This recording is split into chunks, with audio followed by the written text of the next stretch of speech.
Hürmüz xəyalını əbədi olaraq unudun. Tehran Amerikaya sərt şəkildə xəbərdarlıq verir. Gündəm xəbərin efirində 31 mart tarixidir və bir məlumata diqqətinizə çatdırırıq. Belə ki, İran Silahlı Qüvvələrinin Xatəm Əl-Ənbiya Mərkəzi qərargahının sözçüsü Zülfüqari Amerikanın Hürmüz boğazını beynəlxalq nəzarətə vermək planlarına cavab olaraq Vaşinqtonun bu xülyadan birdəfəlik əl çəkməyə çağırıb.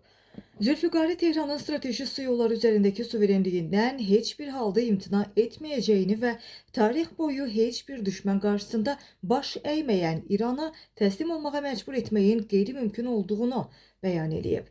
İran rəsmisi həmçinin vurğulayıb ki, Amerikanın boğazı beynəlxalq konsorsium idarəçilinə vermək cəhdləri bölgədəki müstəmləkəçilik siyasətinin davamıdır və İran ordusu buna imkan verməyəcək.